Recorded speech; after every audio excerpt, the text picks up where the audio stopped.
Good evening friends. देखिए हम लोग जो हैं आज शुरू करेंगे वेक्टर चैप्टर को। ठीक है, तो वेक्टर से शुरू करते हैं और अच्छे से देखिएगा। फर्स्ट चैप्टर है 11th का। तो वेक्टर में सबसे पहले समझते हैं फिजिकल क्वांटिटी क्या होता है।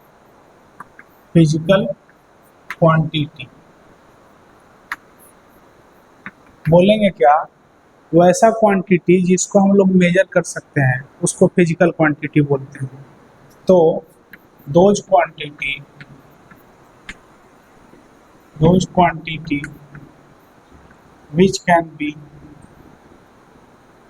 can be measured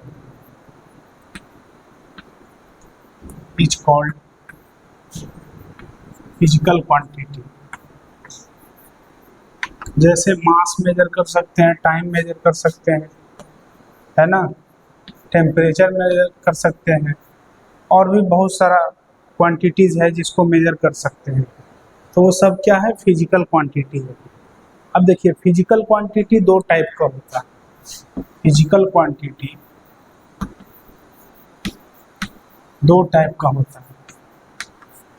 वैसे तो तीन टाइप का भी पढ़ाते हैं लोग, कुछ लोग, लेकिन हम लोग को जो 11th-12th के सिलेबस में पढ़ना है वो दो टाइप है।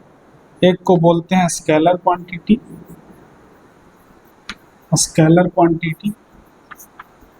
दूसरे को बोलते हैं वेक्टर क्वांटिटी, और तीसरे को बोलते हैं टेंसर क्वांटिटी। लेकिन वो सिलेबस में है नहीं तो उसका चर्चा नहीं करेंगे।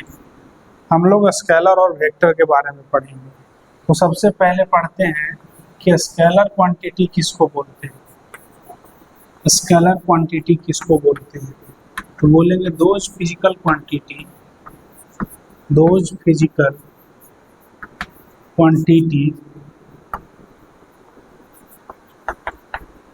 which has only magnitude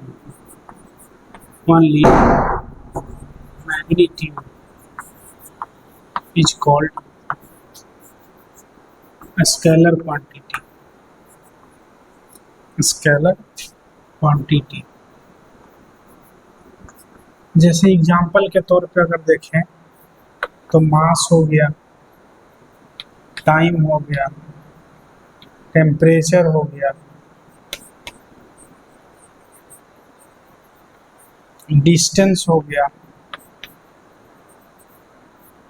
है ना, स्पीड हो गया, ये सब स्केलर क्वांटिटी है। और करेंट इलेक्ट्रिसिटी भी जो है वो भी स्केलर क्वांटिटी होता है। करेंट इलेक्ट्रिसिटी के पास मैग्नीट्यूड भी है, डायरेक्शन भी है, लेकिन ये स्केलर क्वांटिटी होता है क्योंकि ये वेक्टर लॉ ऑफ एडिशन को फॉलो नहीं करता है। ठीक है, फिलहाल तो स्केलर क्वांटिटी समझ के होंगे। स्केलर क्वांटिटी में सिर्फ उसके पास मैग्नीट्यूड होगा, मतलब जैसे 5 kg बोल रहे हैं, 10 kg बोल रहे हैं, 10 मिनट बोल रहे हैं, 10 आवर बोल रहे हैं, तो ये सब क्या है? मैग्नीट्यूड है। और डायरेक्शन का बात करेंगे तो वेक्टर क्वांटिटी होगा। तो देखिए दोस्तों, अब हम लोग पढ़ेंगे वेक्टर क्वांटिटी के बारे में। तो vector quantity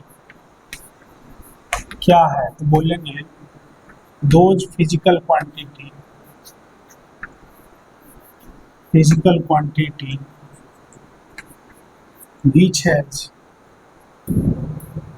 which has both magnitude as well as direction and also follow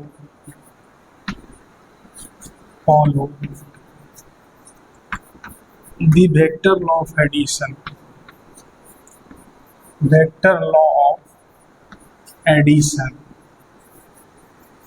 यानी वेक्टर को ऐड करने का मेथड अलग है। जैसे आप सिंपल अलजेब्रा में जो ऐड करते हैं 3 + 4 तो 7 हो जाता है, लेकिन वेक्टर में आप 3 + 4 को ऐड करेंगे तो वो 7 भी हो सकता है, 5 भी हो सकता है, 4 भी हो सकता है, 3 भी हो सकता है, 1 भी हो सकता है। तो वेक्टर का एडिशन ऐड करने का मेथड अलग है, तो कैसे ऐड करेंगे वो सीखेंगे। फिलहाल इतना जान जाइए कि वेक्टर क्वांटिटी किसको बोलेंगे, तो those physical quantity which has both magnitude as well as direction and also follow the vector law of addition is called vector, is called vector quantity। अब देखिए, जैसे एग्जाम्पल का बात अगर करें तो एग्जाम्पल में हो जाएगा डिस्प्लेसमेंट, वेलोसिटी, एक्सेलरेशन, है ना, फोर्स, इम्पल्स, टॉर्क, मोमेंटम, ये सभी जो हैं वो वेक्टर क्वांटिटी है। चलो इतना बता दिए। अब चलिए अगर बात करें वेक्टर का रिप्रेजेंटेशन का, तो पहले ही सीखे हुए हैं कि वेक्टर में तो एक मैग्नीट्यूड होगा और साथ ही साथ डायरेक्शन होगा। तो मान लेते हैं कोई वेक्टर है जिसका नाम ए है। देखो जी, ये जो एरो है वो उसको बोलते हैं हेड और इसको बोलते हैं टेल। देखो ये जो इसका लेंथ हुआ, मान लो ये 5 मीटर है, इसी लेंथ को बोलते हैं मैग्नीट्यूड। ठीक है, अब मान लेते हैं ये वेक्टर का नाम ए है, तो इस पर हम एरो देंगे, ऊपर एक एरो देंगे, तभी हम समझेंगे कि ये वेक्टर है, और नहीं तो इसको बोल्ड लेटर में लिखना होगा। ठीक ना, वेक्टर देने का मतलब वेक्टर का साइन कैसे देंगे, तो कोई भी ये वेक्टर अगर लिख रहे हो तो उस पर एक एरो देना होगा, है ना। ए वेक्टर है जो कि कितने मैग्नीट्यूड का है, तो 5 मीटर का है। और डायरेक्शन कौन बताता है, तो ये जो एरो है वही डायरेक्शन बताता है। तो ए वेक्टर तो 5 मीटर का है। अब मान लेते हैं कि कोई बी वेक्टर है जो 10 मीटर का है, यानी 2 इंटू ए है। तो चलो उस पर भी आते हैं, फिलहाल इतना लिखिए। देखिए दोस्तों, ये ए वेक्टर था 5 मीटर का। अब मान लेते हैं बी कोई वेक्टर है जो 2 इंटू ए वेक्टर है। इसका मतलब हुआ कि बी जो वेक्टर होगा वो ए का दुगना होगा। तो ए 5 मीटर का है तो बी 10 मीटर का होगा, तो 10 मीटर का मतलब इससे दुगना लेंथ बनाओ। और देखो तो ए का जो कोफिशिएंट है वो पॉजिटिव है, तो जिधर ए का डायरेक्शन होगा उधर ही बी का डायरेक्शन होगा। ठीक ना, ए का डायरेक्शन अगर मान लो इसको ईस्ट बोलते हैं, तो बी का भी डायरेक्शन ईस्ट में ही होगा। कब, जब ए का कोफिशिएंट यानी जो मल्टीप्लाइड टर्म है वो अगर पॉजिटिव हुआ, तब जिधर ए का डायरेक्शन होगा उधर ही बी का डायरेक्शन होगा। अब चलो एक सी वेक्टर है जो -2 इंटू ए वेक्टर है। तो ये क्या कहना चाह रहा है, ये कहना ये चाह रहा है कि सी वेक्टर जो है वो ए का दुगना है, मतलब ये भी 10 ही मीटर का है, ये भी 10 ही मीटर का है। लेकिन निगेटिव साइन ये कह रहा है कि जिधर ए का डायरेक्शन है सी का डायरेक्शन उसके अपोजिट है। तो ए का डायरेक्शन देखो ईस्ट में है, तो सी का डायरेक्शन वेस्ट में होगा, यानी इसका डायरेक्शन इधर होगा। तो इससे हम लोग क्या सीखे, इससे हम लोग ये सीखे कि B is equal to some constant into a हो, तब बोलेंगे क्या, if K is positive, K is positive, then B is directed along the direction of vector A। ठीक है, और इसी में फिर क्या बोलेंगे कि if K is negative, then हम लोग बोलेंगे क्या कि B is directed opposite to A। उम्मीद है समझ गए होंगे। अब जैसे देखिए हम लोग पढ़ते हैं force is equal to mass into acceleration. जाहिर है एक्सेलरेशन भी वेक्टर है, फोर्स भी वेक्टर है। अब रही बात कि मास जो होता है वो कभी निगेटिव नहीं होता है, mass is always positive, mass is always positive, mass कभी निगेटिव नहीं होता है, तो इसका कोफिशिएंट हमेशा पॉजिटिव होता है, तो बोलेंगे क्या कि फोर्स जो होगा वो ऑलवेज डायरेक्टेड होगा along the direction of acceleration, यानी फोर्स का डायरेक्शन एक्सेलरेशन के डायरेक्शन में होगा। अब देखिए जैसे 12th में पढ़ेंगे force is equal to q into E, E जहाँ पे इलेक्ट्रिक फील्ड इंटेंसिटी है, एफ जो है वो फोर्स है और क्यू जो है वो चार्ज है।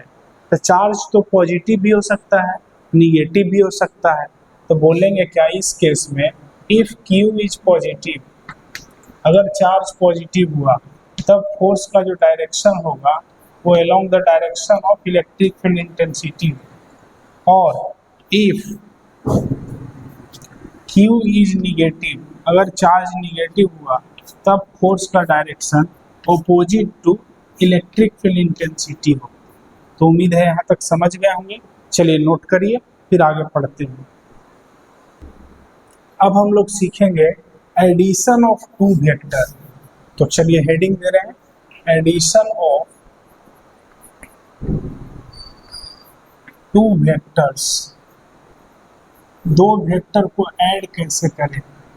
तो मान लेते हैं कि एक वेक्टर इधर है, एक वेक्टर इधर है, देखो हेड किधर है इधर, हेड यहाँ पे है, दूसरा वेक्टर जो है वो इधर है, दूसरा वेक्टर जो है वो इधर है, इसका हेड है इधर, और दोनों के बीच का जो एंगल जब भी देखना हो तो याद रखना है दोनों का टेल एक जगह होना चाहिए। तो दोनों का टेल एक जगह है ना, तो बिल्कुल है, तो बोलेंगे यही एंगल हो गया ए और बी के बीच, ये वेक्टर ए है ये वेक्टर बी है। अब ए और बी को ऐड कैसे करें, तो आप थोड़ा सा इसको प्रैक्टिकली समझिए।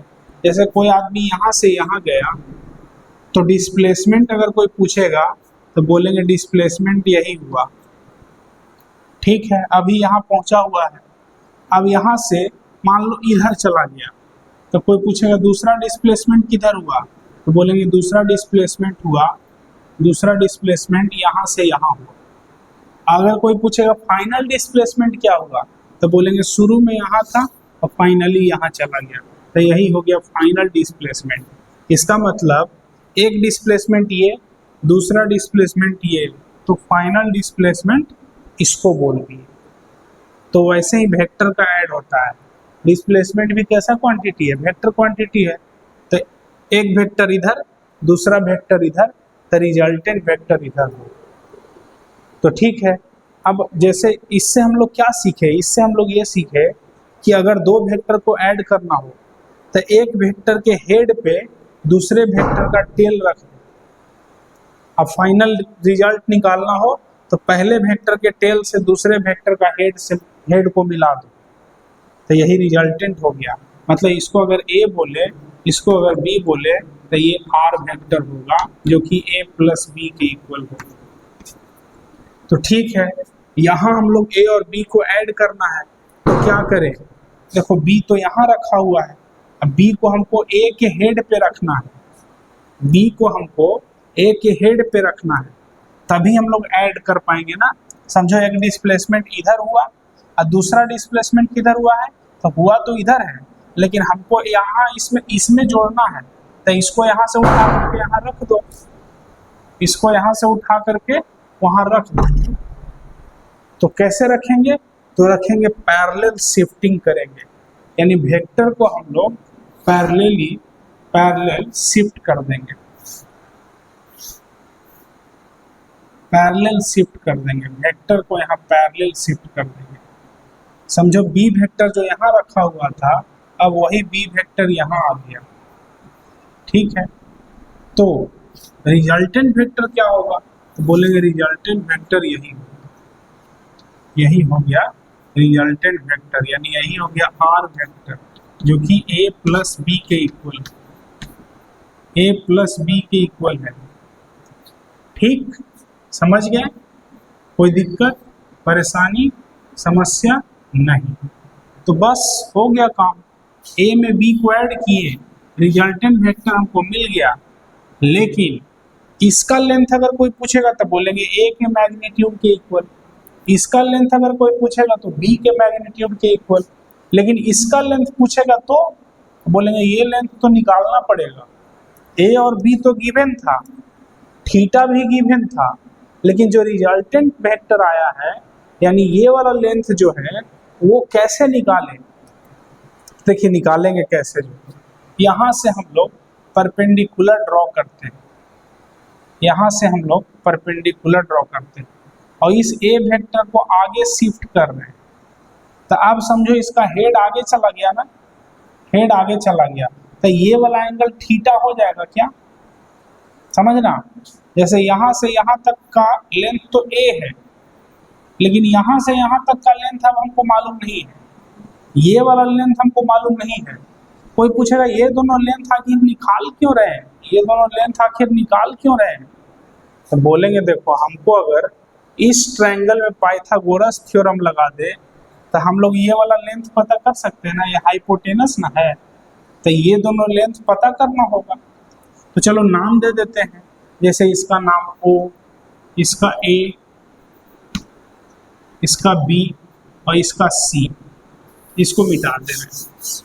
तो हमको AC और BC मालूम नहीं है, ये कैसे मालूम होगा। हाँ अगर कोई AB पूछेगा तो AB बोलेंगे B के मैग्नीट्यूड के इक्वल है, लेकिन AC कितना है BC कितना है तो कैसे पता करें, तो बोलेंगे फ्रॉम ट्रायंगल ABC, ABC में अगर हम cos थीटा यूज करें तो बेस अपॉन हाइपोटेनस यानी AC upon AB, AC upon AB, तो AC कितना हो जाएगा AB cos थीटा और AC हो जाएगा AB किसके इक्वल है तो B वेक्टर के मैग्नीट्यूड के इक्वल है। तो देखो अब एरो नहीं दिए तो समझना है कि मैग्नीट्यूड है, तो B cos थीटा, AC आ गया B cos थीटा। अब अगर BC निकालना हो तो साइन थीटा यूज कर लो उसी ट्रायंगल में, तो sine theta perpendicular by hypotenuse यानी BC डिवाइडेड बाय AB, यानी साइन थीटा हो जाएगा BC डिवाइडेड बाय AB कितना है जी, तो B वेक्टर के मैग्नीट्यूड के इक्वल है। तो यहाँ से BC निकल गया कितना B साइन थीटा, यानी ये वाला लेंथ जो होगा वो B साइन थीटा होगा और ये वाला लेंथ जो होगा वो B cos थीटा होगा। तो ठीक है, अब हम लोग बोलेंगे from triangle OBC, from triangle OBC, तो फ्रॉम पाइथागोरस थ्योरम क्या लिखें, तो फ्रॉम पाइथागोरस थ्योरम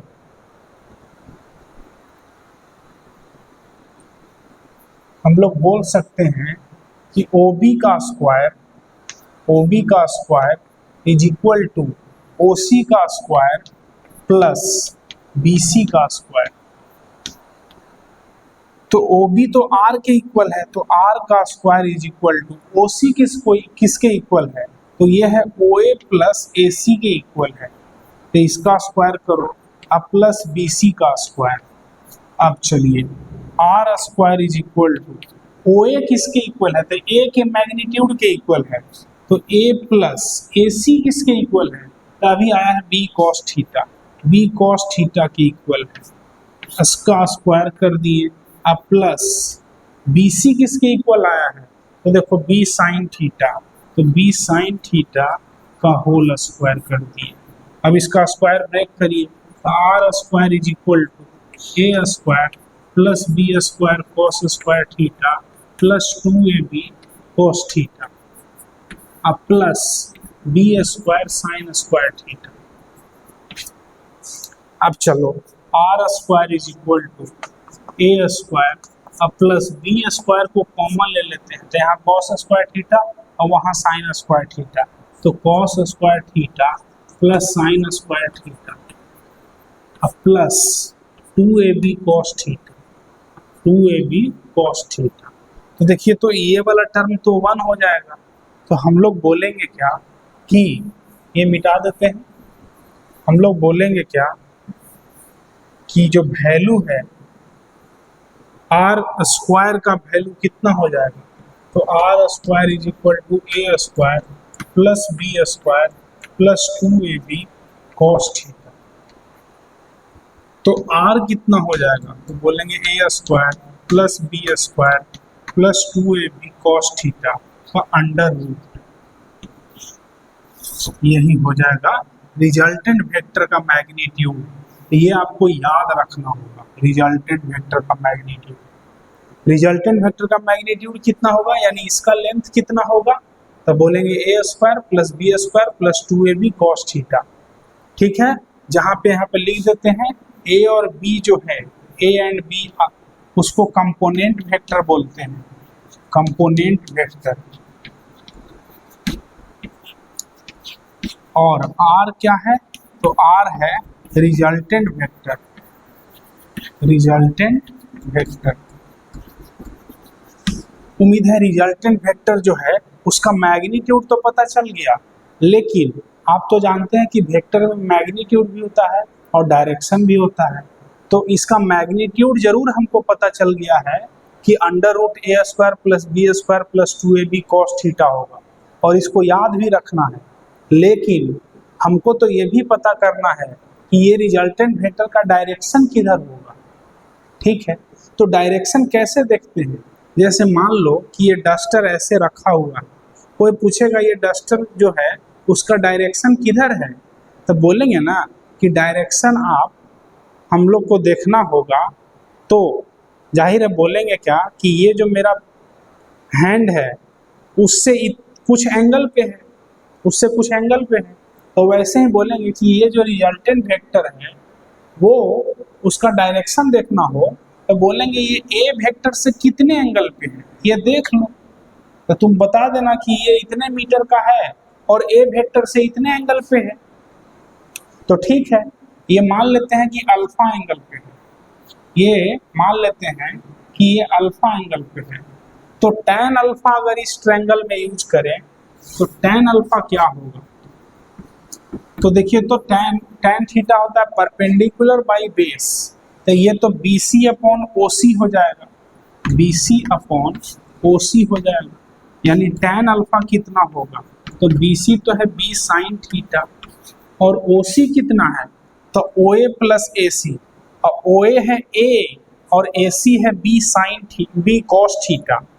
तो OA के जगह A लिखेंगे और प्लस AC के जगह B कॉस थीटा लिखेंगे।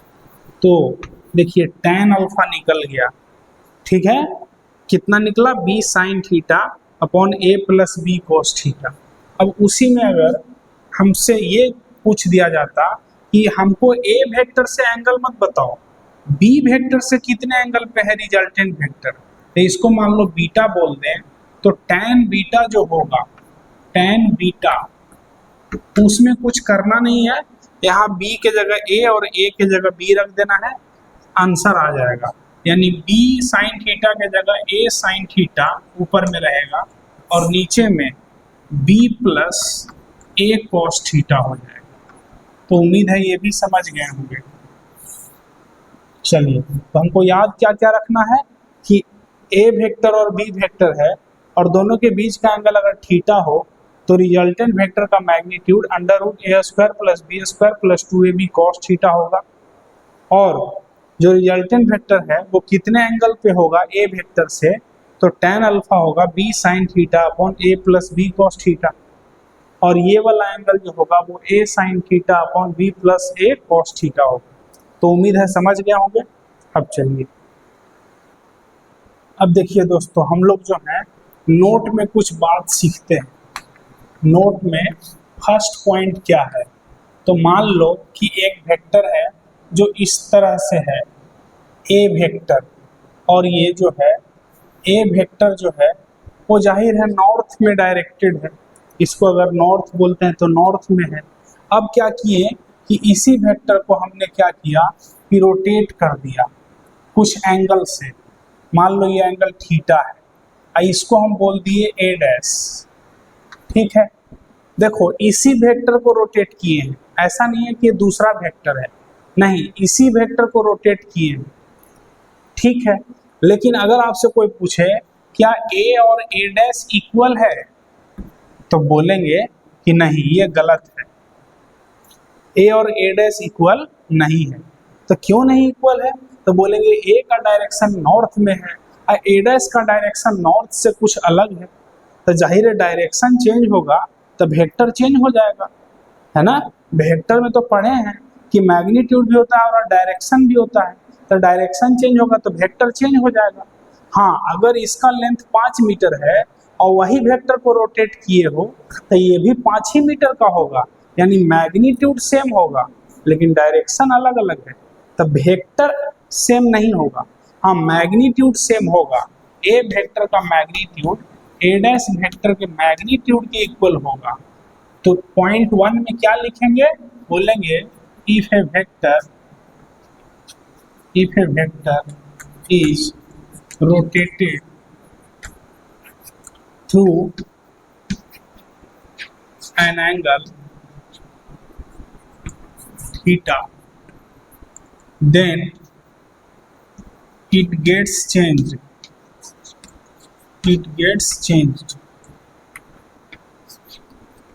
अब चलो देखिए दूसरा पॉइंट क्या है। जैसे कोई भी वेक्टर मान लो इधर है और ये ए वेक्टर है मान लो 2 मीटर, फिर देखो यहाँ पे एक वेक्टर है, ये भी बी वेक्टर है और ये भी 2 मीटर का है। यहाँ पे एक वेक्टर जो है वो सी वेक्टर है और ये भी जो है वो नॉर्थ में ही डायरेक्टेड है और ये इसका लेंथ भी 2 मीटर है, इसका नाम हम सी वेक्टर बोल दिए। तो हम लोग बोलेंगे A vector is equal to B vector is equal to C vector, ठीक है। यानी वेक्टर को आप पैरेलल कहीं भी शिफ्ट कर सकते हैं, ठीक है। तो दूसरा पॉइंट में क्या लिखेंगे? तो दूसरा पॉइंट में बोलेंगे क्या? When A vector is shifted parallel to itself,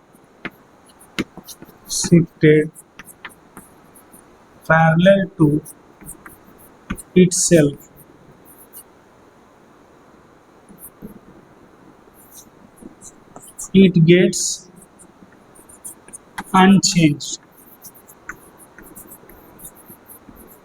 तो ठीक है, ये दो बात समझ गया। अब तीसरा बात सीखते हैं जल्दी। जैसे देखिए दोस्तों, तीसरा बात क्या है? तीसरा बात ये है कि मान लो एक वेक्टर इधर है और दूसरा वेक्टर इधर है। अगर आपसे कोई पूछे, ठीक ना, ये वाला एंगल जो है वो 120 डिग्री दे दिया है, कोई पूछेगा कि वेक्टर ए और वेक्टर बी के बीच एंगल कितना है, तो कितना बोले? क्या 120 डिग्री बोलना सही रहेगा? तो बोलेंगे नहीं, 120 डिग्री नहीं होगा। तो कितना होगा? तो बोलेंगे क्या कि जब भी दो वेक्टर के बीच का एंगल देखना हो तो दोनों का टेल एक जगह होना चाहिए या दोनों का हेड एक जगह होना चाहिए। तो क्या दोनों का टेल एक जगह है? तो बोलेंगे नहीं, दोनों का टेल एक जगह नहीं है। तो कैसे टेल एक जगह होगा? तो इसको आगे शिफ्ट करो, इसको आगे शिफ्ट करो। तो देखो, तो अब ए जो है उसका हेड आगे चला गया और टेल यहाँ आ गया, तो अब ये वाला एंगल जो होगा वो ए और बी के बीच का एंगल होगा। तो ये 120 है तो ये 60 डिग्री एंगल होगा क्या? यानी बोलेंगे क्या कि angle between A and B is 60 degree. अब चलो एक और एग्जांपल ले लेते हैं। जैसे एक वेक्टर इधर है और दूसरा वेक्टर जो है वो इधर है, दूसरा वेक्टर जो है वो इधर है और ये एंगल दे दिया है 30 डिग्री। कोई बोलेगा आपसे कि बताओ ए और बी के बीच का एंगल कितना है, तो क्या बोल दे? 30 डिग्री बोलना सही रहेगा? तो बिल्कुल नहीं, इसको आगे शिफ्ट करो। आगे शिफ्ट करने के बाद हेड आगे चला जाएगा और टेल यहाँ आ जाएगा, तो ये वाला एंगल ए और बी के बीच होगा। तो ये 30 है तो ये 150 होगा क्या? तो जाहिर है आप समझ गए होंगे कि जब भी दो वेक्टर के बीच का एंगल देखना हो तो दोनों का टेल एक जगह होना चाहिए। और टेल किसको बोलते हैं वो तो आप जानते ही हैं। तो हम लोग बोलेंगे क्या थर्ड पॉइंट में, to find the angle between two vectors we connect their tails we connect their tails। उम्मीद है समझ गए होंगे। तो इसको आप लिखिए, फिर हम लोग आगे पढ़ते हैं। तो अब देखिए दोस्तों, हम लोग पढ़ेंगे एप्लीकेशन ऑफ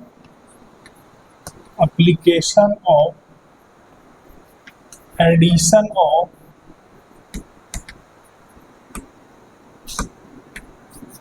टू वेक्टर्स। यानी एडिशन जो अभी सीखे थे उसी का एप्लीकेशन करेंगे, मतलब एडिशन से रिलेटेड क्वेश्चन करेंगे।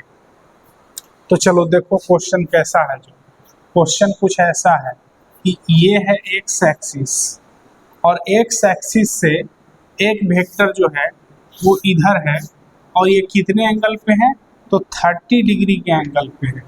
ये ए वेक्टर है, और दूसरा वेक्टर जो है वो इधर है, दूसरा वेक्टर जो है वो इधर है, और ये जो है एक्स एक्सिस से 120 डिग्री के एंगल पे। ठीक है, सारा फाइंड इधर लिख देते हैं, find resultant of vector A and vector B. Resultant क्या होगा? ठीक है, और ए का मैग्नीट्यूड जो है वो 3 मीटर दे दिया है, और बी का जो मैग्नीट्यूड है वो 4 मीटर दे दिया है। देखो मैग्नीट्यूड लिखेंगे तो मॉड लगा दिए, या एरो नहीं दिए तो समझना मैग्नीट्यूड है। तो चलिए इसको ट्राई किया जाए। तो ठीक है, कैसे ट्राई करें? तो अभी अभी सीखे थे कि जब भी दो वेक्टर को ऐड करना हो तो दोनों का मैग्नीट्यूड पता होना चाहिए, यानी ए का मैग्नीट्यूड, बी का मैग्नीट्यूड, साथ ही साथ ए और बी के बीच का एंगल पता होना चाहिए। तो यहाँ ए और बी के बीच का एंगल कितना है? तो क्या 30 डिग्री बोलना सही रहेगा? तो नहीं, 30 डिग्री तो एक्स एक्सिस और ए वेक्टर के बीच का एंगल है। क्या 120 डिग्री बोलना सही रहेगा? तो नहीं। क्यों नहीं? क्योंकि ये तो एक्स एक्सिस और वेक्टर बी के बीच का एंगल है, तो ये भी बोलना सही नहीं है। तो ए और बी के बीच का एंगल देखो यहाँ पे है, ये वाला एंगल है, यानी ये वाला एंगल आपको देखना पड़ेगा। तो जाहिर है ये 120 पूरा है, उसमें से 30 को घटाएंगे तो ये कितना एंगल हो जाएगा? तो 90 डिग्री हो जाएगा। यानी थीटा जो है वो 120 माइनस 30 डिग्री यानी 90 डिग्री है। तो बस काम हो गया। रिजल्टेंट क्या होगा? तो a square plus B square plus 2ab cos theta under root. अब चलो वैल्यू पुट किया जाए तो r is equal to under root a कितना है? तो 3 का स्क्वायर प्लस 4 का square plus 2 into 3 into 4 cos 90। और कॉस 90 आप जानते ही हैं 0 होता है, तो ये वाला टर्म तो 0 हो जाएगा, ये वाला टर्म तो 0 हो जाएगा। तो r is equal to under root 3 का स्क्वायर 9 और 4 का स्क्वायर 16 यानी अंडर रूट 25। यानी इसको सॉल्व करेंगे तो 5 मीटर आ जाएगा। यानी रिजल्टेंट वेक्टर का मैग्नीट्यूड कितना आ गया? 5 मीटर। अब रिजल्टेंट वेक्टर कितने एंगल पे होगा?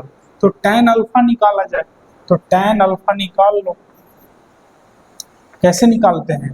तो ऊपर में b साइन थीटा और नीचे में a plus B cos theta. ठीक है, तो tan अल्फा जो है वो क्या हो जाएगा? तो b तो 4 है, sine 90 degree divided by 3 plus 4 cos 90 degree. तो ये देखो cos 90 तो 0 होता है, साइन 91 होता है, तो ये 4/3 हो जाएगा। यानी tan अल्फा का वैल्यू 4/3 और ये 53 डिग्री होता है। यानी tan अल्फा का वैल्यू 4/3 कब होता है? जब अल्फा का वैल्यू 53 डिग्री होगा। अब चलिए रिजल्टेंट वेक्टर जो होगा वो होगा किधर? तो देखो जी, हम लोग मेथड क्या जानते हैं? वेक्टर ए में वेक्टर बी को ऐड करना हो तो मेथड तो यही है कि वेक्टर ए के हेड पे बी का टेल रखो। तो ठीक है, हम लोग जो है अब क्या करेंगे? तो वेक्टर ए के हेड पे वेक्टर बी का टेल रख दिए। और रिजल्टेंट किसको बोलेंगे? तो रिजल्टेंट हम इसी को बोलेंगे, रिजल्टेंट वेक्टर। इसी बी को यहाँ शिफ्ट कर दिए ए के हेड पे, और यही हो गया रिजल्टेंट वेक्टर। अब देखिए रिजल्टेंट वेक्टर कितना आया है, तो 5 मीटर। और अगर कोई पूछे ये वाला एंगल कितना है, तो 53 डिग्री। कोई पूछेगा ये वाला एंगल कितना होगा, तो बोलेंगे 90 माइनस 53, तो 37 डिग्री। यानी कहने का मतलब ये है कि अगर आपसे कोई पूछे कि रिजल्ट क्या लिखें, रिजल्ट क्या लिखें, तो बोलेंगे क्या कि रिजल्टेंट वेक्टर जो है वो तो 5 मीटर है, and it makes an angle, it makes an angle 53 degree with vector A, with vector ए। अच्छा, और क्या लिख सकते हैं, तो बोलेंगे रिजल्टेंट का मैग्नीट्यूड जो है वो तो 5 मीटर है, ठीक ना। यहाँ पे रिजल्टेंट का मैग्नीट्यूड 5 मीटर है, and it makes an angle. देखो तो अगर एक्स एक्सिस से एंगल देखेंगे तो ये 53 है और ये 30 है, तो 83 डिग्री हो जाएगा। An angle 83 degree with x axis, with x axis. अब देखिए और भी आप कह सकते हैं कि रिजल्टेंट वेक्टर जो होगा, यानी आर वेक्टर जो होगा, उसका मैग्नीट्यूड 5 मीटर होगा और ये बी वेक्टर से 37 डिग्री के एंगल पे होगा, तो ये भी कहना गलत नहीं होगा। तो ठीक है, मतलब कि एक ही आंसर को आप अलग अलग तरह से लिख सकते हैं। तो जाहिर है, उम्मीद है समझ में आ गया होगा। चलिए यहाँ तक नोट करिए। अब देखिए दोस्तों, यहाँ तक हम लोग तो सीख गए। अब नेक्स्ट क्वेश्चन से और भी कुछ सीखेंगे। जैसे क्वेश्चन है, find the resultant vector, find the resultant of vector A and vector B. ठीक है, देखिए वेक्टर ए जो है वो इधर है और वेक्टर बी जो है वो इधर है, और दोनों के बीच का एंगल जो है वो है 60 डिग्री। वेक्टर ए ये है और ये वेक्टर बी है। कह रहा है वेक्टर ए का जो मैग्नीट्यूड है वो वेक्टर बी के मैग्नीट्यूड के इक्वल है, और वो कितना है, तो 10 यूनिट्स। अब यूनिट्स में कुछ भी हो सकता है, 10 यूनिट्स है। तो कैसे बनाएं, तो बोलेंगे कि तो सब कुछ तो दिया हुआ ही है, बस रिजल्टेंट का फॉर्मूला लिखा जाए। तो रिजल्टेंट का फॉर्मूला क्या होगा, तो बोलेंगे क्या कि under root a square plus B square plus 2ab cos theta, यही ना पढ़े थे। तो ठीक है, R is equal to under root, देखो ये मैग्नीट्यूड लिखेंगे जी, आर वेक्टर का मैग्नीट्यूड है ये। तो देखो चूंकि ए बी के इक्वल है, तो हम लोग बोल सकते हैं कि A is equal to B is equal to A, let say ऐसा हम लोग कह रहे हैं।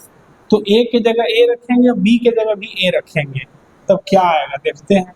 ए स्क्वायर प्लस ए स्क्वायर प्लस 2a इंटू ए कॉस थीटा, तो अंडर रूट, देखो ए स्क्वायर मिलके 2a स्क्वायर अब plus 2a square cos theta.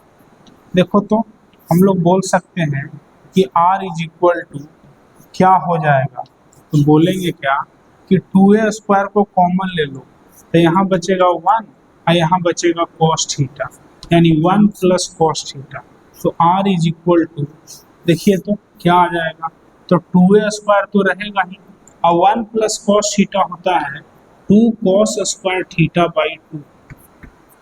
तो रिजल्टेंट जो है वो कितना आ जाएगा, तो रिजल्टेंट आ जाएगा under root 2a square into 2 cos square theta by 2, तो 2 into 2 4 a square cos square theta by 2, यानी 4a square cos square theta by 2। तो रिजल्टेंट जो आया वो कितना आ गया, तो बोलेंगे 4 का अगर रूट निकालो है ना, तो ये 2 हो जाएगा, a स्क्वायर का रूट करेंगे तो a हो जाएगा, और कॉस स्क्वायर थीटा बाई 2 को बाहर लाएंगे तो कॉस थीटा बाई 2 हो जाएगा। तो देखो ये जो रिजल्ट है वो वेरी वेरी इंपॉर्टेंट है, इसको आपको याद रखना है। क्या याद रखना है कि जब भी दो वेक्टर हो और दोनों वेक्टर अगर इक्वल हो तो उसका रिजल्टेंट क्या होगा, 2a cos थीटा बाई 2। अब जाहिर है वैल्यू पुट करेंगे आंसर आ जाएगा। अब जो रिजल्टेंट वेक्टर होगा वो a वेक्टर से कितने एंगल पे होगा, तो ठीक है उसको भी देखो सॉल्व कर लेते हैं। जैसे b वेक्टर इधर ही है, b वेक्टर इधर ही है, और यही हो गया रिजल्टेंट वेक्टर, यही हो गया रिजल्टेंट वेक्टर। तो मान लो कि ये जो रिजल्टेंट वेक्टर है वो a से अल्फा एंगल बना रहा है। तो जानते हो ना कि ये वाला साइड और ये वाला साइड इक्वल है, यानी ये लेंथ और ये लेंथ इक्वल है। तो इस ट्रायंगल में जानते हो कि जो साइड इक्वल होता है उसके आमने सामने वाला एंगल भी इक्वल होता है। तो जैसे इसके सामने वाला एंगल अल्फा है तो इसके सामने वाला भी एंगल क्या होगा, तो अल्फा होगा। ध्यान से देखना। अब देखो ये वाला लाइन और ये वाला लाइन पैरेलल है ना, ये बी है तो ये भी तो बी ही है, तो दोनों लाइन पैरेलल है, और ये जो रिजल्टेंट है वो इंटरसेक्ट कर रहा है। तो जानते हो कि ये वाला एंगल और ये वाला एंगल भी क्या होगा, इक्वल होगा। तो हम लोग बोल सकते हैं कि अल्फा और अल्फा मिल करके थीटा है, यानी अल्फा प्लस अल्फा मिल करके थीटा है ना। ये 60 डिग्री जो बोले हैं ना वही थीटा है। तो यानी थीटा का वैल्यू कितना है, 60 डिग्री, वो वैल्यू पुट कर लेंगे। तो अल्फा प्लस अल्फा थीटा हो गया, तो 2 अल्फा कितना, थीटा, तो अल्फा कितना, थीटा बाई 2। यानी याद रखना है, क्या याद रखना है कि ए वेक्टर बी वेक्टर इक्वल होगा तो रिजल्टेंट वेक्टर का magnitude 2a cos theta by 2 होगा, और जो रिजल्टेंट वेक्टर जो होगा वो बिल्कुल बीच से पास करेगा, ए और बी के बिल्कुल बीच से पास करेगा। देखो थीटा बाई 2 आया है अल्फा का वैल्यू। तो उम्मीद है समझ गए होंगे। अब वैल्यू पुट कर लो तो आंसर आ जाएगा। देखिए तो रिजल्टेंट क्या हो जाएगा, तो 2a का वैल्यू है 10 cos 60 बाई 2, यानी हो जाएगा 20 cos 30 डिग्री। cos 30 कितना होता है, √3 बाई 2, तो √3 बाई 2, 2 से ये कटेगा तो 10, यानी 10√3 आंसर हो जाएगा क्या, 10√3 meter. And it makes an angle 30 degree with vector A और विथ वेक्टर बी। तो दोनों में से कुछ भी बोलेंगे, दोनों सही है। तो ठीक है, यहाँ तक लिखिए, फिर आगे पढ़ते हैं। चलिए देखिए नेक्स्ट क्वेश्चन। नेक्स्ट क्वेश्चन में कह रहा है कि एक वेक्टर इधर है, क्वेश्चन वही है, फाइंड रिजल्टेंट वेक्टर, यानी a प्लस बी ऐड करना है। a वेक्टर इधर है और b वेक्टर जो है वो इधर है, b वेक्टर इधर है, और a और b का मैग्नीट्यूड जो है वो इक्वल है। तो कितना है, तो वो है 100 यूनिट्स। चलो तो देखो जी, इसको बनाने का मेथड क्या है।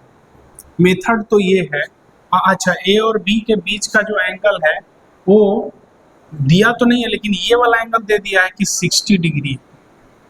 अब चलो कोई आपसे पूछेगा बताओ a और b के बीच का एंगल कितना है, तो क्या 60 बोल देंगे, तो बिल्कुल नहीं।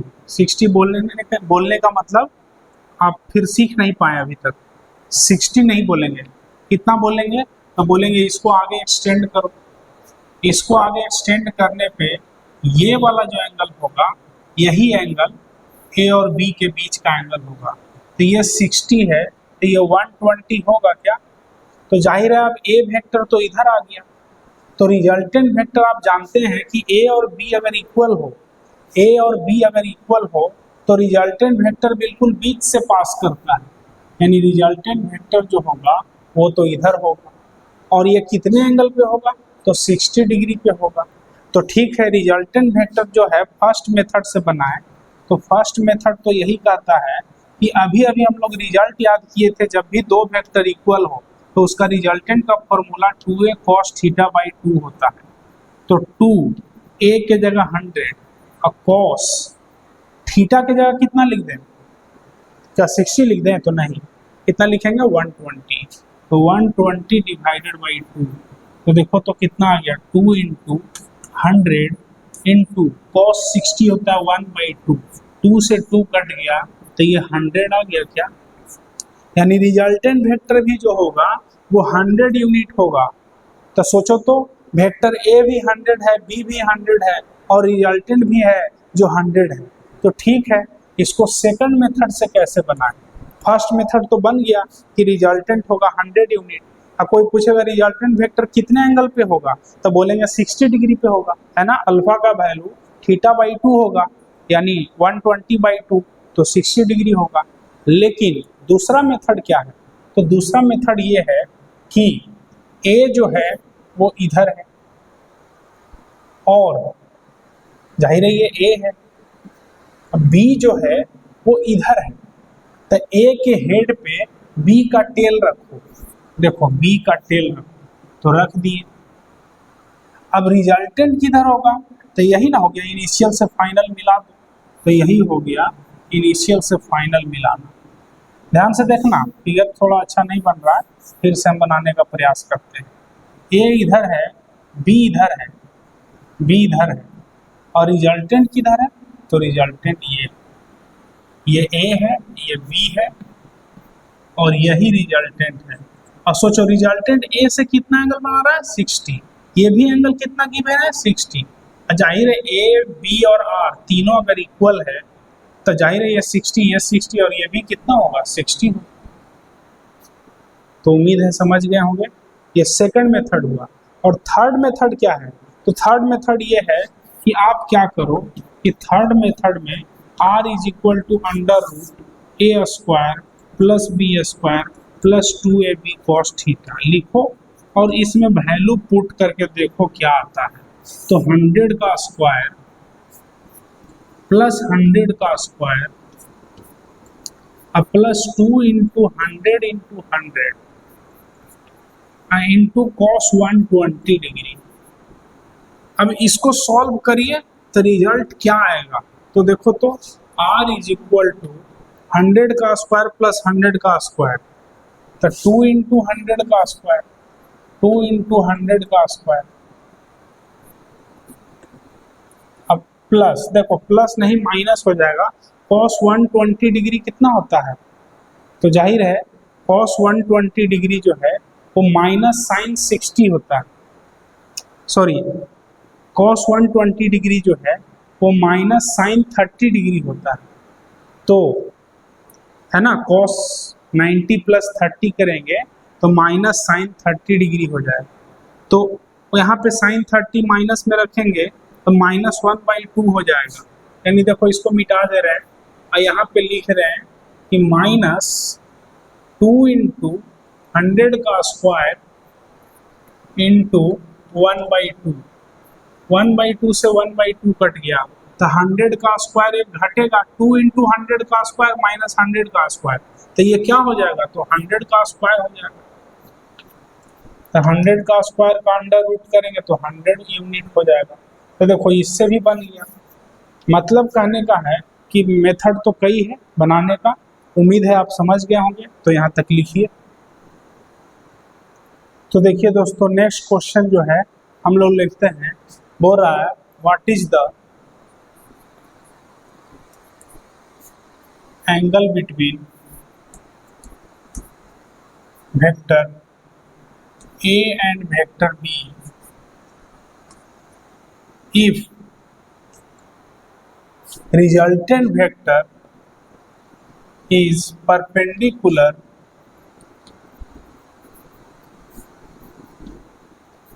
to vector A। ठीक है, और A वेक्टर का जो मैग्नीट्यूड है वो दे दिया है 3 मीटर, अब B का जो मैग्नीट्यूड है वो दे दिया है 4 मीटर। ठीक है, तो कैसे बनाएं? तो देखिए, तो हम लोग बोलेंगे कि चूंकि A वेक्टर मान लो इधर है और रिजल्टेंट वेक्टर जो है वो इधर है, रिजल्टेंट वेक्टर इधर है, यानी रिजल्टेंट वेक्टर वेक्टर A से 90 डिग्री का एंगल बना रहा है, तो वेक्टर B इधर होगा। अरे ये तो गलत बन गया, तो इसको सही कैसे करें? वेक्टर A और वेक्टर B, चलो फिर से बनाते हैं। देखिए वेक्टर A जो है वो इधर है, अब वेक्टर B किधर है? तो वेक्टर B जो है वो इधर है। देखना ध्यान से, वेक्टर B इधर है, तो रिजल्टेंट वेक्टर किधर है? तो रिजल्टेंट वेक्टर इधर है। अब फिगर सही बना है। देखिए रिजल्टेंट वेक्टर जो है वो वेक्टर ए से हम लोग एंगल कैसे देखते हैं, तो ये एंगल ये 90 डिग्री है, तो जानते हैं ना कि इसी को अल्फा बोलते हैं। यही रिजल्टेंट वेक्टर है। ये वेक्टर ए है और ये वेक्टर बी है। ए में जोड़े बी को मिला रिजल्टेंट वेक्टर, और रिजल्टेंट वेक्टर 90 डिग्री का एंगल बना रहा है। तो जाहिर है हम लोग बोलेंगे क्या कि tan अल्फा क्या होता है, तो b sin theta upon a plus B cos theta. और tan अल्फा यानी ये वाला जो वैल्यू है वो tan 90 डिग्री है। तो b के जगह कितना लिखें, तो b है 4 sin theta divided by a है 3 प्लस 4 cos थीटा। अब जल्दी से बताओ आगे क्या करें, तो ये तो साइन 90 बाई कॉस 90, तो ये तो हो जाएगा 0/1 is equal to 4 sine theta divided by 3 plus 4 cos theta. यही ना, साइन 90 कितना होता है, साइन 90 होता है 1 और कॉस 90 कितना होता है 0, तो 1/0 हो जाएगा। यहाँ पे थोड़ा ध्यान दीजिए। तो देखिए तो ये वाला इधर मल्टीप्लाई करेंगे तो 0 और ये इधर मल्टीप्लाई करेंगे तो 3 प्लस 4 कॉस थीटा हो जाएगा इज इक्वल टू 0। तो देखो तो 3 is equal to -4 cos theta, तो कॉस थीटा कितना हो जाएगा -3/4। बस ए और बी के बीच का एंगल निकल गया, कितना -3/4।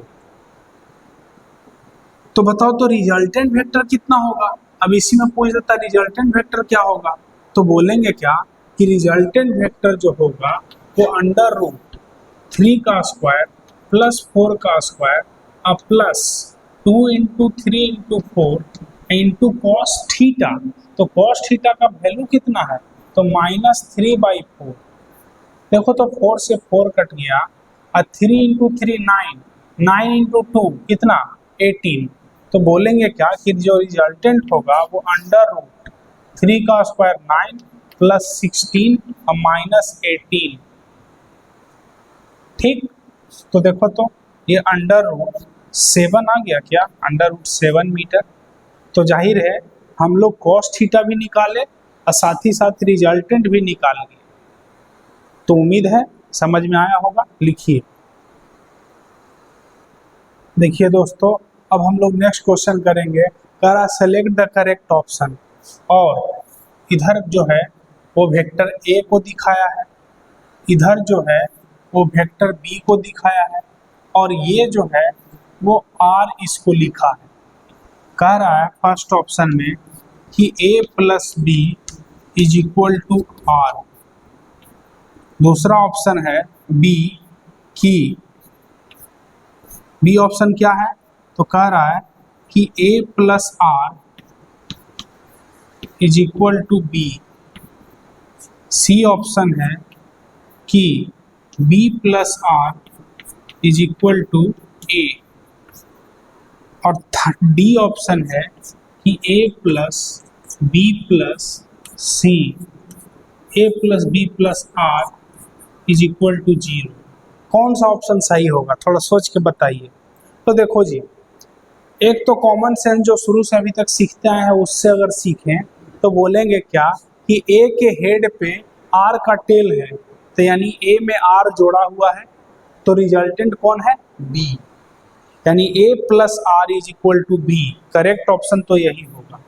लेकिन इसी को दूसरे तरह से सोचने का मेथड क्या है, मेथड ये है कि जहाँ से चले वहीं पहुँच जाए, तो पूरे वेक्टर का सम 0 हो जाएगा। जैसे कैसे, यहाँ से यहाँ गए और फिर वापस यहीं लौट आए, तो रिजल्टेंट डिस्प्लेसमेंट क्या होगा 0। तो बोलेंगे क्या कि अगर एक चक्कर लगाएं, जहाँ से चले वहीं पहुँच जाएं, तो पूरा सम क्या होगा 0 होगा। तो देखो यहाँ से चलना शुरू किए हैं, अब वेक्टर एरो के डायरेक्शन में जाएंगे तो प्लस में लिखेंगे, तो यहाँ से यहाँ पहुँचे तो ए प्लस में लिखो। फिर देखो इधर जा रहे हैं, एरो के डायरेक्शन में जा रहे हैं, तो प्लस आर लिखो। अब फिर यहाँ से इधर जाएंगे तो तो एरो इधर है, उसके ऑपोजिट में जा रहे हैं, तो minus B is equal to 0। तो बोल सकते हैं ना कि a plus R is equal to B. तो देखो ऐसे भी सोच सकते हैं। तो उम्मीद है समझ में आया होगा। अब एक और क्वेश्चन ले लेते हैं। जैसे क्वेश्चन है कि वेक्टर ए इधर है, वेक्टर बी जो है वो इधर है, वेक्टर बी जो है वो इधर है, और वेक्टर सी जो है वो इधर है। यानी ये वेक्टर बी है और ये वेक्टर, देखना ध्यान से, एरो ये है और ये वेक्टर सी है, ये वेक्टर सी है। कह रहा है कि vector A plus B is equal to vector C. फिर है vector B plus vector C is equal to vector A. Third option है vector B plus vector C is equal to vector A. वो तो लिख ही दिए हैं, तो vector A plus B plus C, ऐसा करो ना, सी ऑप्शन में दे देते हैं, vector A plus vector B plus vector C is equal to 0। और थर्ड ऑप्शन के बाद फोर्थ ऑप्शन है none of these, none of these. तो थोड़ा सोचिए तो बोलेंगे क्या, कॉमन सेंस से सोचें तो बोलेंगे ए के हेड पे बी का टेल है, यानी ए में बी को जोड़ा गया है। अब फिर सोचो बी के हेड पे सी का टेल है, यानी बी में सी को भी जोड़ा गया है। यानी बोल सकते हैं वेक्टर ए में जोड़ा गया है बी को, तब वेक्टर ए प्लस बी। अब बी में जोड़ा गया है सी को, तब बी प्लस सी, यानी ए प्लस बी प्लस सी। जहाँ से चले थे वहीं पहुँच गए, तो 0 हो जाएगा। या देखो एरो के डायरेक्शन में चलेंगे तो ए को प्लस में लिखो, अब फिर देखो एरो के डायरेक्शन में जा रहे हैं तो बी को भी प्लस में लिखो, अब फिर देखो सी को भी एरो के डायरेक्शन में जा रहे हैं तो इसको भी प्लस में लिखो। जहाँ से चले वहीं पहुँच गए। कौन सा ऑप्शन सही हो जाएगा, ये वाला। तो उम्मीद है सीख गए होंगे। ठीक है, तो चलिए नेक्स्ट क्वेश्चन हम लोग करते हैं। कह रहा है क्वेश्चन में कि vector A is equal to, vector A का जो मैग्नीट्यूड है वो वेक्टर बी के मैग्नीट्यूड के इक्वल है, और ये वेक्टर आर के मैग्नीट्यूड के इक्वल है, यानी रिजल्टेंट वेक्टर के मैग्नीट्यूड के इक्वल है। तो कह रहा है what is the angle between vector A and vector B. ठीक है, तो तीन वेक्टर है, यानी ए बी और आर, और तीनों इक्वल है, तब ए और बी के बीच का एंगल क्या होगा। तो थोड़ा सोचो तो, क्या ए इधर बना दे, बी को इधर बना दे और आर को ऐसे बना दे, क्या ये सही फिगर है। तो बोलेंगे देखो ये लेंथ और ये लेंथ तो लगभग इक्वल जैसा लग भी रहा है, लेकिन ये उससे बड़ा लग रहा है, जबकि हमको बोला गया है कि ए बी और आर तीनों इक्वल है। इक्वल है मतलब इक्विलेटरल ट्रायंगल बनाओ। ए इधर है, बी इधर है, देखना फिगर सही से, बी इधर है और आर इधर है, तो ये कुछ इक्विलेटरल ट्रायंगल जैसा लग रहा है। तो बोलेंगे ये ए है, ये बी है और ये आर है। ए में जोड़े बी को, मिला आर, ए के हेड पे बी का टेल रखे और रिजल्टेंट वेक्टर को मिला दिए। तो जाहिर है अगर ये तीनों साइड इक्वल है तो ये 60, ये 60 और ये भी 60, तो क्या ए और बी के बीच का एंगल 60 डिग्री है। तो बोलेंगे नहीं, दोनों का टेल एक जगह होना चाहिए। क्या दोनों का टेल एक जगह है, तो नहीं। तो जाहिर है इसको आगे शिफ्ट करना पड़ेगा। इसको आगे जब आप शिफ्ट करेंगे तब सोचो तो ये वाला ना एंगल ए और बी के बीच हो जाएगा। तो ए और बी के बीच का एंगल, ये अगर एंगल 60 है तो ये कितना हो जाएगा, 120 डिग्री। यानी angle between A and B क्या होगा, angle between vector A and vector B क्या होगा, तो बोलेंगे 120 डिग्री होगा। तो उम्मीद है समझ गए होंगे ये भी क्वेश्चन। तो ठीक है, इसके बाद जो है नेक्स्ट क्वेश्चन करते हैं। तो देखिए दोस्तों, नेक्स्ट क्वेश्चन है कि what is the angle between vector A and vector B if resultant vector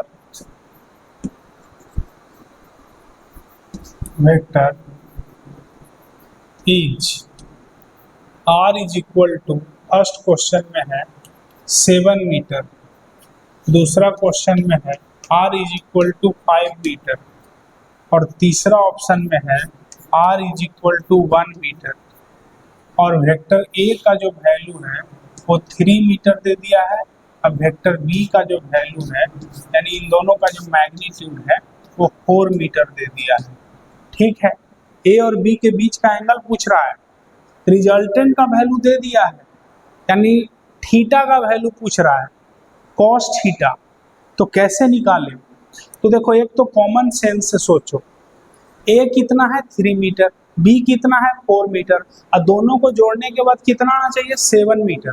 तो सोचो, तो अगर a इधर है 3 मीटर, इसी में b को जोड़ दो, इसी में b को जोड़ दो 4 मीटर, तो जोड़ो तो 3 और 4 मिलकर कितना हो गया 7 मीटर हो गया कि नहीं। तो सोचो, तो a और b के बीच का एंगल कितना होगा, तो जाहिर है 0 डिग्री होगा। कितना डिग्री होगा? 0 डिग्री होगा। ये कॉमन सेंस मेरा कह रहा है। उसी तरह से a अगर इधर है 3 मीटर, अब b जो है वो इधर है, देखना। तो सोचो, ये 4 मीटर, ये 3 मीटर, दोनों का रिजल्टेंट कितना आएगा, तो 1 मीटर आएगा, है ना। और 1 मीटर आएगा, तो सोचो दोनों के बीच का एंगल कितना होगा। तो a इधर है, b इधर है, तो दोनों के बीच का एंगल 180 डिग्री होगा क्या। तो ये तो मेरा कॉमन सेंस कह रहा है, लेकिन चलो हम लोग इसको बनाते हैं फॉर्मूला से। फर्स्ट क्वेश्चन का जवाब देते हैं। देखिए, फर्स्ट क्वेश्चन का जवाब क्या होगा, तो r is equal to under root a square plus b square plus 2ab cos theta. तो r की जगह कितना लिखे 7, अंडर रूट 3 का स्क्वायर प्लस 4 का स्क्वायर प्लस 2 इंटू 3 इंटू 4, है ना, 2 इंटू 3 इंटू 4 कॉस थीटा। दोनों तरफ स्क्वायर करो, squaring both side, squaring both side, तब क्या होगा 7 का स्क्वायर 49, और ये तो अंडर रूट हट जाएगा, तो ये 9 plus 16 plus 3 into 4 12 into 2 24 cos theta. देखो जी, ये तो 25 हो जाएगा, तो 49 minus 25 is equal to 24 cos theta. इसको घटाएंगे तो 24 आ जाएगा, यानी 24 is equal to 24 cos theta. तो cos theta is equal to कितना हो जाएगा 1, तो थीटा इज इक्वल टू कितना हो जाएगा 0 डिग्री। तो देखो, पहला क्वेश्चन का तो आंसर मिल गया। अब दूसरा क्वेश्चन का आंसर कैसे बनाएं, तो चलो इसको मिटाते हैं। आप लिखना चाहते हैं तो लिख लीजिए। देखिए, यहां से मिटा रहे हैं। दूसरा क्वेश्चन का जवाब क्या होगा, तो दूसरा क्वेश्चन में रिजल्टेंट बस यहाँ 5 लिख देंगे। अब बाकी सब वैल्यू तो वही है, 3 का स्क्वायर प्लस 4 का square plus 2 into 3 into 4 cos theta. देखो जी, बोलेंगे क्या कि ये तो हो जाएगा 25 प्लस 24 कॉस थीटा, इधर 5 तो 5 रह जाएगा। अब स्क्वायरिंग बोथ साइड अगर करेंगे, स्क्वायरिंग बोथ साइड, तो क्या होगा, तो ये 5 तो 25 हो गया, इधर क्या हो गया, तो 25 प्लस 24 कॉस थीटा। देखो, 25 से तो 25 कट गया, इधर 0 is equal to 24 cos theta. तो cos theta is equal to कितना हो गया, तो 0। तो थीटा कितना, तो 90 डिग्री। यानी देखो कितना आसान है। बोलेंगे वेक्टर ए इधर है, अब वेक्टर बी किधर है, अब वेक्टर बी इधर है, 90 डिग्री के एंगल पे है, तो इसको यहाँ शिफ्ट करो। तो चलो यहाँ शिफ्ट कर दिए, तो ये 3, ये 4, तो बोलो तो ये 5 होगा कि नहीं, 5 मीटर होगा कि नहीं। ये 3 है, ये 4 है, तो ये 5 हाइपोटेनस है ना, डायरेक्ट भी बना सकते थे। तो चलो, उम्मीद है समझ गया होंगे। ए और बी के बीच का एंगल कितना आया, 90 डिग्री आया। अब थर्ड क्वेश्चन है कि रिजल्टेंट 1 मीटर है, तो 1 रख के देखते हैं।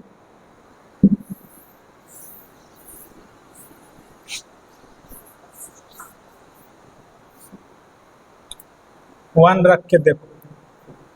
तो थर्ड क्वेश्चन है, थर्ड क्वेश्चन में क्या रखेंगे, 1 रखेंगे। तो यहाँ 1 रखेंगे, ये कितना हो जाएगा, तो 3 का स्क्वायर प्लस 4 का square plus 2 into 3 into 4 cos theta, cos theta. तो चलो squaring both side, squaring both side, तो ये 1 का स्क्वायर तो 1 ही रह जाएगा। ये कितना हो जाएगा, तो 9 प्लस 16 25 अब प्लस 24 कॉस थीटा। देखो इसको इधर लाओ, तो ये तो माइनस 24 हो जाएगा is equal to 24 cos theta. तो कॉस थीटा का वैल्यू कितना हो जाएगा, तो -1। कॉस थीटा -1 कब होता है, जब थीटा 180 डिग्री होता है। तो सोचो तो रिजल्टेंट का मैक्सिमम वैल्यू कितना हो सकता है, तो बोलेंगे 3 में 4 को ऐड कर दो, कब, जब 0 डिग्री होगा। तो 3 + 4 7, यानी ज़्यादा से ज़्यादा वैल्यू, रिजल्टेंट का जो ज़्यादा से ज़्यादा वैल्यू हो सकता है वो क्या हो सकता है, तो a + b का मॉड, यही रिजल्टेंट का मैक्सिमम वैल्यू हो सकता है। और रिजल्टेंट का जो मिनिमम वैल्यू हो सकता है वो कितना हो सकता है, तो a - b का मॉड, यानी मैग्नीट्यूड ऑफ a - b। 3 + 4 7, 3 - 4 तो -1, उसका मॉड लगाएंगे तो 1। तो कहने का मतलब ये है कि रिजल्टेंट ज़्यादा से ज़्यादा कितना हो सकता है, तो a + b। रिजल्टेंट का वैल्यू कम से कम कितना हो सकता है, तो a - b के इक्वल। तो ठीक है, हम लोग जो हैं एक क्वेश्चन ले लेते हैं इसी पे। तो देखिए दोस्तों, अब क्वेश्चन हम लोग एक लेते हैं, कह रहा है वेक्टर a का मैग्नीट्यूड जो है वो है 10 मीटर। अब वेक्टर b का जो मैग्नीट्यूड है वो 6 मीटर। कह रहा है कि what is the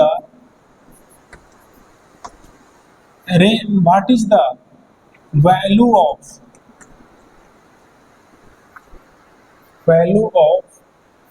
resultant vector, what is the possible value of possible value of resultant vector. ठीक है, तो रिजल्टेंट वेक्टर का पॉसिबल वैल्यू क्या क्या हो सकता है, सेलेक्ट करना है। तो ए ऑप्शन है 4 मीटर, बी ऑप्शन है 2 मीटर, सी ऑप्शन है 12 मीटर, डी ऑप्शन है 16 मीटर और ई ऑप्शन है 18 मीटर। कौन कौन ऑप्शन सही है, तो सोचो थोड़ा। अभी अभी हम लोग सीखे थे कि रिजल्टेंट का जो मैक्सिमम वैल्यू हो सकता है वो कितना हो सकता है, तो a + b का मॉड। और रिजल्टेंट का जो मिनिमम वैल्यू हो सकता है वो कितना हो सकता है, तो a - b का मॉड। तो a में अगर b को जोड़ेंगे तो कितना होगा, तो 16 होगा, यानी 16 आंसर हो सकता है। क्या 16 से कम भी हो सकता है, तो बोलेंगे हाँ, तो कितना, तो 12 हो सकता है। अच्छा, कम से कम कितना होगा, तो बोलेंगे 10 - 6 करो तो 4 मीटर, यानी 4 मीटर भी हो सकता है। क्या 2 मीटर हो सकता है, तो बोलेंगे नहीं, ए और बी का रिजल्टेंट कभी 2 मीटर आने वाला नहीं है, यानी ये ऑप्शन गलत है। क्या 18 मीटर हो सकता है, तो नहीं, ज़्यादा से ज़्यादा 16 मीटर हो सकता है, तो 18 मीटर भी आंसर नहीं होगा। वो तो उम्मीद है आप समझ गए होंगे कि हम लोग अभी तक जो जो सीखे हैं। तो आज का वीडियो यहीं रोकते हैं। Thank you. अगले क्लास में हम लोग पढ़ेंगे कि 2 वेक्टर का रिजल्टेंट 0 कब होगा, 3 वेक्टर का रिजल्टेंट 0 कब होगा, है ना। उसके बाद टाइप्स ऑफ वेक्टर पढ़ेंगे, टाइप्स ऑफ वेक्टर के बाद कंपोनेंट ऑफ वेक्टर पढ़ेंगे। तो चलिए, थैंक यू, आज इतना ही।